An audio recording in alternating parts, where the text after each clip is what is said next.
আমি শ্রী বিশ্বনাথ আপনাদের সামনে আরেকবার উপস্থিত হলাম। বিশেষ বুঝতেই পারছেন আমি এরকমভাবে উপস্থিত হই তখন আপনাদের কি ধরনের মেসেজ বা তথ্য দেবো আপনারা আশা করি বুঝতে পারছেন। মোটামুটি বলেছিলাম যে খুব তাড়াতাড়ি আবার লাইভে আসবো, ঠিক সেই রকমই একটা উদ্দেশ্য নিয়ে আমি এসেছি এখানে আপনাদেরকে জানাবার জন্যে যে আমি আবার লাইভে আসতে চলেছি। দিন এবং সময়, আচ্ছা রোজিনা, হ্যাঁ স্যার। দিন কি ঠিক করেছো লাইভের যেটা প্রোগ্রাম দেব? মানে কি বার করেছো? মানে মঙ্গলবার মঙ্গলবার মঙ্গলবার 23 তারিখ, মঙ্গলবার 23 তারিখ, 23শে এপ্রিল মঙ্গলবার আপনাদের সামনে লাইভে আমি আসছি। তবে এবার সেরকমভাবে না, মানে একটা ঘরের মধ্যে বা গাড়ির মধ্যে আপনাদের সাথে এর আগে লাইভে বসেছি। তবে এবার রোজিনার ইচ্ছায় বা আপনাদেরও অনেকের ইচ্ছায় একটু বাইরে বসবার ইচ্ছা রয়েছে। আপনারা অনেকে লিখেছেন, কমেন্টস করেছেন যে স্যার শ্মশানে একটা লাইভ প্রোগ্রাম দিন। তো আমি সেই রকমই একটা ভাবনা ভেবেছি, সেরকমই একটি খুব ভয়ঙ্কর একটা শ্মশান থেকে আপনাদের লাইভ দেব। তবে সেটা কোথায়, আপনাদের তো আগ্রহ নিশ্চয়ই হচ্ছে শোনায় পরেই যে শ্মশানে লাইভ প্রোগ্রাম দেবেন, তাহলে কোথায় সেটা হতে পারে। এই মুহূর্তে সেটা জানাচ্ছি না, সেটা আপনাদেরকে ঠিক সময় মতন সেখানে নিয়ে যাব। শ্মশানের লাইভ প্রোগ্রাম আপনারা দেখবেন রাত 10টায়, আপনারা থাকবেন রাত 10টায়। এই কারণেই করলাম যে শ্মশানে কিছু কাজ আছে, সেই সঙ্গে আপনাদের সাথে একটু আলোচনা, বিষয়বস্তুটা আমি এখনই প্যাচে রাখছি না। হ্যাঁ স্যার। বিষয়বস্তুটা আমি এখনই বলছি না, তবে বিষয়বস্তু যেটাই হোক না কেন আপনারা তো জানেন, এতদিন আমার প্রোগ্রাম দেখছেন যারা আমার প্রিয় ভিউয়ার্স বা সাবস্ক্রাইবার, সবাই জানেন আমি কি ধরনের প্রোগ্রাম করে থাকি। নৈশকালীন অভিযান অশরীর খোঁজে সেটা তো দেখেনি, এবং যেসব আলোচনা লাইভে এসে আমি করি সেগুলো এই রকমই সম্পর্কযুক্ত, মৃত্যু ও তার পরবর্তী অবস্থা ইত্যাদি এরকমই বিষয় থাকবে। অবশ্যই শ্মশানে বসবো যখন লাইভ নিয়ে, তখন তো নিশ্চয়ই আলোচনা এরকমই সম্পর্কযুক্ত থাকবে, এটাই বাস্তব। 23শে এপ্রিল মঙ্গলবার রাত ঠিক 10টা। আর একটা খবর তুমি রোজিনা আমায় বলছিলে যে কয়েকজন পুরনো সাবস্ক্রাইবার ভিউয়ার। পুরনো কেন স্যার, আপনার পুরনো প্রচুর সাবস্ক্রাইবাররা ফিরে আসছেন। আচ্ছা আচ্ছা আচ্ছা। হ্যাঁ, তার মধ্যে একজন আছে রাহুল দেব বিশ্বাস। রাহুল দেব বিশ্বাস বোধহয় মুর্শিদাবাদ। হ্যাঁ, মুর্শিদাবাদে থাকে। মুর্শিদাবাদ। হ্যাঁ, যখন আপনার আগের চ্যানেলটা ছিল, হ্যাঁ, লড়াই যখন চলছিল তখন যে কয়েকজন বেশ কিছু ভিউয়ার্স, আমার সম্মানীয় প্রিয় ভিউয়ার্স লড়াই করেছিলেন, শ্রী বিশ্বনাথের পক্ষ হয়ে যারা লড়েছিলেন, ময়দানে নেমেছিলেন, তাদের মধ্যে রাহুল দেব একজন ছিলেন। আমার একজন ছিলেন। হ্যাঁ, অনেকেই ছিলেন, কিন্তু কমেন্ট করাতে জানতে পারলাম। হ্যাঁ, মানে ও বোধহয় 2-1 দিন, তুমি আমাকে বোধহয় কালকেই বলছিলে যে স্যার এরকম আপনার একজন পুরনো ফ্যান্স ফিরে এসেছেন, রাহুল, মিস্টার রাহুল, আপনাকে স্যালুট জানাই, আপনি ফিরে এসেছেন। আপনাকে আমি খুঁজছিলাম, যে অনেককেই খুঁজেছি, তারা অনেকে ফিরছেন, এবং আপনি ফিরে এসেছেন, এটা আমার কাছে খুব গর্বের এবং খুব ভালো লাগার একটা বিষয় যে আপনি আমার জন্যে অনেক লড়েছিলেন। ধন্যবাদ। শুধু ধন্যবাদ দেওয়াটা উপযুক্ত নয়, আপনাদের আরও অনেক কিছু পাওনা থাকে, আপনার দাবিদার, কিন্তু আমি তো খুব দিনহীন মানুষ, আমি আপনাদের অন্তরের ভালোবাসাটুকু উজাড় করে দিতে পারি, আর কি পারি? ভগবানের দুনিয়ায়, আল্লাহর দুনিয়ায় আমার আর কী বা ক্ষমতা আছে? অনেকেই বলেন শ্রী বিশ্বনাথ ফেক, বোকা বানায় মানুষকে, ফেক ভিডিও দেখায়। এখন বিষয় হচ্ছে এইগুলো তো অনেক হয়েছে লড়াই, আপনারা লড়েছিলেন, স্যার আপনার সাবজেক্টটা এমনই, হ্যাঁ কেউ মনে করবে ফেক, কেউ মনে করবে সত্যি। হ্যাঁ, দুটো পক্ষ থাকে, দুটো পক্ষই থাকবে, পক্ষ থাকে একদম এবং ঠিক। ছিল, আছেও, থাকবেও, ভবিষ্যতেও থাকবে। এখন বিষয় হচ্ছে এই সাবজেক্টটা এমনই যে আমি যদি কাউকে বোঝাই এটা ঠিক নয়। এটা যার যার মনের ব্যাপার এবং ব্যক্তিগত ভাবনা যে সে এই সাবজেক্টটা বা এই তথ্যটা বিশ্বাস করবেন কি না, যার যার মনের ব্যাপার।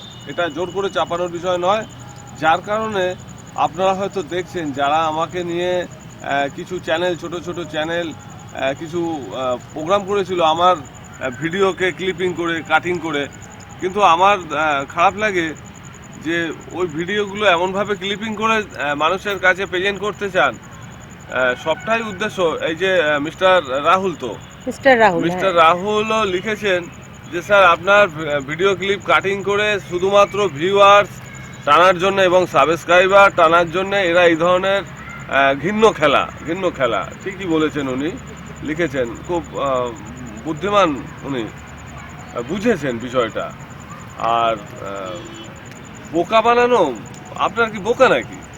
যারা আমার প্রিয় দর্শক, শুধু আমার প্রিয় দর্শক না, যারা আমার বিরুদ্ধেও সোচ্চার হচ্ছেন, আপনারা কি সবাই বোকা?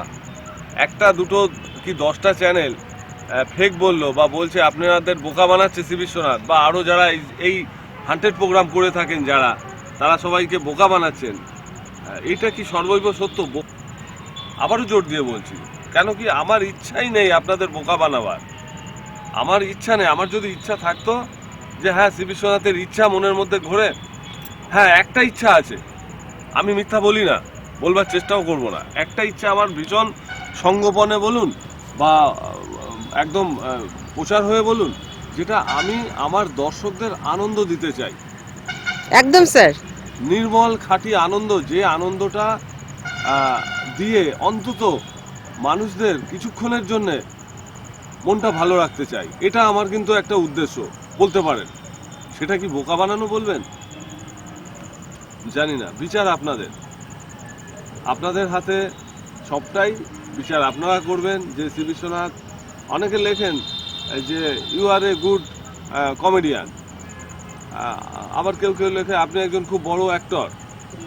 যে যাই বলুন, আমার একটাই উদ্দেশ্য আপনাদেরকে একটু আনন্দ দেওয়া। আপনারা অনেকে লেখেন স্যার আপনার প্রোগ্রাম, সব কাজের শেষে রাত্রে বিছানায় শুয়ে আপনার প্রোগ্রাম না দেখলে আমাদের ঘুম আসে না, অনেকে লেখেন।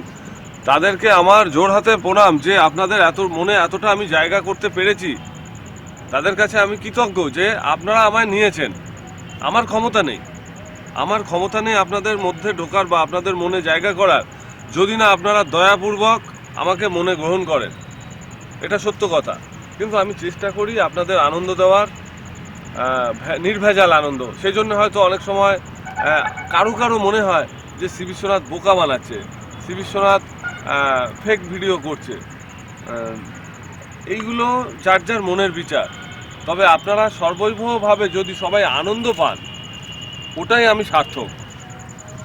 আমার কষ্ট, আমার পরিশ্রম সার্থক। গতকাল আমি একটা অভিযানে গেছিলাম, খুব সাংঘাতিক একটা জায়গা। সেখানে যাওয়ার আগে আমাকে ওখানকার ওসি থেকে পারমিশন করতে হয়েছিল এবং তিনি নিয়মিত আমার প্রোগ্রাম দেখেন। বললেন যে হ্যাঁ স্যার আপনি প্রোগ্রাম করতে পারেন, কিন্তু আমার কয়েকটা বক্তব্য আছে আপনার জন্য এই স্পটে, যে স্পটে আমি গেছিলাম। বক্তব্যটা কি, উনি বললেন যে আপনি ওখানে তো যাবেন, কিন্তু ওখানে একটু ভয়ের আছে। ভয়ের বলতে কি, ওখানে হয়তো কোনো সমাজবিরোধী বা অ্যান্টি সোশ্যাল বলে যাদের বলা হয়, অনেক সময় তারা কিন্তু অ্যাটাক করে। ওইখানে মানুষ রাত্রে গেলে পরে অ্যাটাক হয়। তা আমি বললাম যে দেখুন, মানুষ যদি অ্যাটাক করে সেক্ষেত্রে আমার তো করণীয় কিছু নেই, আমি প্রোগ্রাম করব, বেরিয়ে আসবো, এটা তো সত্য কথা। এরকম বহু জায়গায় গেছি। তো উনি বললেন যে আপনি যদি সাপোর্ট চান আমরা দেখতে পারি। তো আমি বললাম যে সেটা আপনার মহানুভবতা। তো যাই হোক, আমি বিনা সাপোর্টেই কালকে প্রোগ্রাম করেছি। খুব ছুটোছুটি হয়েছে, মানে এমনই জায়গাটা যে সেখানে প্রোগ্রাম করতে গিয়ে প্রতি মুহূর্তে আমার মনে হয়েছে যে ওখানে আমরা 3 জন ছিলাম। সুরেশ বারবার বলছিল, সুরেশ এখনও আমার সঙ্গে রয়েছে, সুরেশ বারবার একটা কথা বলছিল, স্যার আমরা তিনজন ছাড়াও বারবার মনে হচ্ছে আর কেউ আছে, তাই তো সুরেশ? হ্যাঁ স্যার, হ্যাঁ। বারবারও বলেছে এই কথা, স্যার এখানে আমরা তিনজন ছাড়া আরও কেউ আছে। একটা তার, আমরা একটা তারে বেঁধে পড়ে যাচ্ছিলাম সেখানে দৌড়তে গিয়ে, কিন্তু ওই তারটা আগে ছিল না। আমরা যখন সেখানে ঢুকেছি, ইন করেছি, তখন তারটা ছিল না। অথচ আমরা যখন দৌড়ে ফিরে আসছি যে কোনো একটা কারণে, তখন দেখছি একটা তার ওখানে। আমি প্রথম পায়ে বেঁধে জড়িয়ে পড়ে যেতাম, তো যাই হোক সামলে নিয়েছিলাম। তো এই হচ্ছে বিষয়টা, এরকম জায়গায় চলে যায়। তা যারা বলেন, এটা প্রসঙ্গটা এই কারণে এসে গেল, আপনারা অনেকে বলেন যে বিশ্বনাথ বোকা বানাচ্ছেন, ফেক ভিডিও দেখাচ্ছেন। তো আমি স্যার আমি একটু বলি আপনার কথার মাঝে, বলো। যারা এই কথা বলছে বা যারা আপনাকে নিয়ে এত ভিডিও বানিয়েছে, প্রচুর চ্যানেল খুলেছিল, তার মধ্যে কিছু কিছু এখন দেখা যায়, কিছু কিছু নেই বা নজরে আসে না। তো তারা কি কখনো আপনার মতন একটা প্লেসে কখনো তারা গেছে, যে অনুভব করেছে যে কি সাংঘাতিক বা কি পরিস্থিতি সেখানে হতে পারে? আমার তো মনে হয় না, তার কারণ আমি তাদের চ্যানেলে, আমার সত্য কথা বলতে আমার দেখা হয় না, কিন্তু আমার স্টাফ বা আমার যারা সঙ্গে থাকে সঙ্গী সাথী, তাদের খবরটাই আমি পাই। তোমরা কেউ আমায় বলতে পারোনি যে অমুক চ্যানেলটা আপনাকে নিয়ে রঙ্গতামাশা করেছে, বা আপনার ভিডিও ক্লিপিংগুলো ঘরে বসে বসে কাটিং করে একটা ভিডিও খুব ইজি কাজ, সোজা কাজ বানিয়েছে, কিন্তু তারা কখনো একটা অভিযানে যায়নি স্যার। এটা তোমরাই আমায় বলেছো যে কেউ একটা অভিযান করে দেখায়নি। তো এটা তো দেখো বিষয় যে অভিযানে যাওয়া, এটা এক জিনিস। আর স্যার তাছাড়াও অনেকেই দেখছি অভিযান করে দলে অনেক লোকজন নিয়ে, তাই না? আর আপনি যেভাবে অভিযান করেন, এটা সত্যি একটা ভাবার বিষয়। আমি চিন্তা করো যে সোনপুর দ্বীপে আমি শুধুমাত্র তোমাকে নিয়ে গেছিলাম। হ্যাঁ স্যার। আমি জানি না যে এরকম ভাবে কেউ প্রোগ্রাম করতে সাহস দেখাবে কিনা। আমার সাহস নেই, আমার সাহস একমাত্র আমার দর্শকরাই। অবশ্যই। আমার এটা কোনো আমার ক্রেডিট নয়, আমার কোনো যোগ্যতা নয়। আমি শুধুমাত্র আমার ভিউয়ার্স, তাদের জন্য ছুটে বেড়াচ্ছি। আমি মরবো কি বাঁচবো আমি জানি না, তখন আমার সেই রকম ভাবনাও থাকে না যে আমি বেঁচে ফিরবো। তো আমি খালি জানি আমার ভিউয়ার্সরা আছেন, তারা আমার প্রোগ্রাম দেখবার জন্য বসে আছেন, আমি তাদের প্রোগ্রাম দেখাবো। তাছাড়া স্যার যারা ফেক বলছে, তারা যদি আমার মতে না দেখে সেটাই ভালো। হাজার চ্যানেল আছে, সেগুলো দেখুক, তাদের মনোরঞ্জন হবে। যদি আপনার প্রোগ্রাম তাদের ভালো না লেগে থাকে, না দেখলে আমরা বরং খুশি হব। যাদের কাছে ফেক মনে হচ্ছে বা বোকা বানাচ্ছি আমি মনে হচ্ছে, তারা প্রোগ্রাম না দেখলেই ভালো হয়। কি দরকার একটা ফেক মানুষ, একটা বোকা বানানো মানুষ, লোককে বোকা বানিয়ে যায়, তার প্রোগ্রাম দেখার কি দরকার? সত্য কথা, আমার প্রোগ্রাম তারাই দেখুন। আমি এটা অনেকবার বলেছি, অনেক প্রোগ্রামে বলেছি, আমার প্রোগ্রাম তারাই দেখুন যারা আমার প্রিয় ভিউয়ার্স, যারা আমার জন্যে ভাবেন, কমেন্টস করেন যে স্যার আপনি একা একা দৌড়বেন না, একা একা যাবেন না, পড়ে যাবেন। এই কথাগুলো যাদের অন্তর থেকে বেরিয়ে আসছে, আমি তাদের জন্য মরে গেলেও প্রোগ্রাম করব, কিন্তু তাদের জন্য করব না যারা এটাকে ব্যঙ্গ করছেন, যারা ঘরে বসে বসে আমার ভিডিও কষ্টের পরিশ্রমের প্রাণ হাতে করে নিয়ে যাওয়া প্রোগ্রামগুলোতে কেটে একটা মজার জিনিস বানাচ্ছেন, তারা প্রোগ্রাম দেখবেন না। আমার কিছু যায় আসে না। না স্যার, ভালো দর্শক আমাদের 5 জন থাকলেই আমরা খুশি। একদম আমি 5 যারা আমাদেরকে ভালোবাসে, হ্যাঁ আমি সেই 5 জন থাক তবু ভালো, কিন্তু আমি তাদের জন্যই প্রোগ্রাম করব। কিন্তু তাদের জন্য আমি করব না যারা এটিকে নিজেদের বড় করবার জন্য, নিজেদের ফলাও করবার জন্য, নিজেদের চ্যানেলে ভিউয়ার সাবস্ক্রাইবার টানার জন্য ঘৃণ্য খেলায় নামেন। এটা তো ঘৃণ্য খেলা, এইসব খেলা না খেলাই ভালো। শুনুন কয়েকটা কথা আমি আজ বলি, সুযোগ পেলাম যখন। সুযোগ তো সবসময় মানুষের থাকে না। আপনারা যারা নেগেটিভ করছেন, প্রোগ্রাম কাটিং করে ভিডিও বানিয়েছেন, আমি তাদের কখনো নেগেটিভ কথা বলিনি, কিন্তু আর জীবনে বলতেও চাই না। কেন জানেন? তাহলে আমি আপনার সমান অপরাধী হয়ে যাব। আপনি যে অপরাধ করছেন, তাহলে আমিও সেই একই অপরাধী হব। আমি ছেড়ে দিয়েছি প্রকৃতির ওপর, যে প্রকৃতি প্রতিটি জিনিসের ওপর দখল করছে।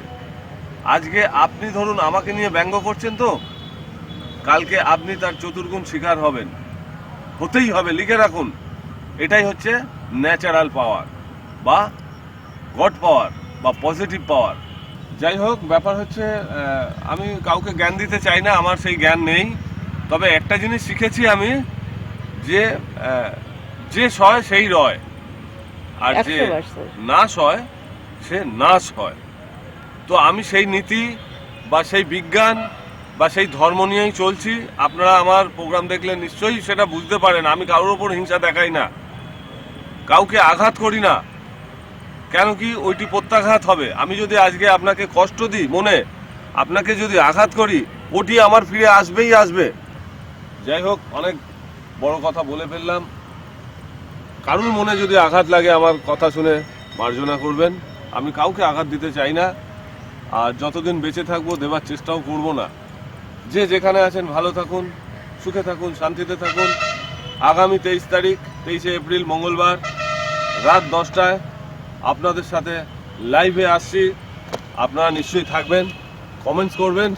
প্রার্থনা এটাই যে শ্মশান থেকে লাইভটা দেওয়ার ইচ্ছা রয়েছে, চেষ্টাও থাকছে ওই দিন ওই টাইমে আমি শ্মশান থেকে লাইভ দেবো।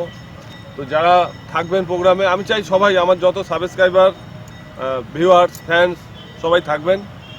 আর আমাকে একটু উজ্জীবিত করার চেষ্টা করবেন, তার কারণ ওই দিন হয়তো আমাকে সন্ধ্যা থেকে সারা রাত অবধি শ্মশানে কিছু কাজ থাকবে। তো ওখান থেকে একটু টাইম কাট করে আপনাদের জন্য লাইভে থাকবো। ভালো থাকুন, সুখে থাকুন, শান্তিতে থাকুন। Good night.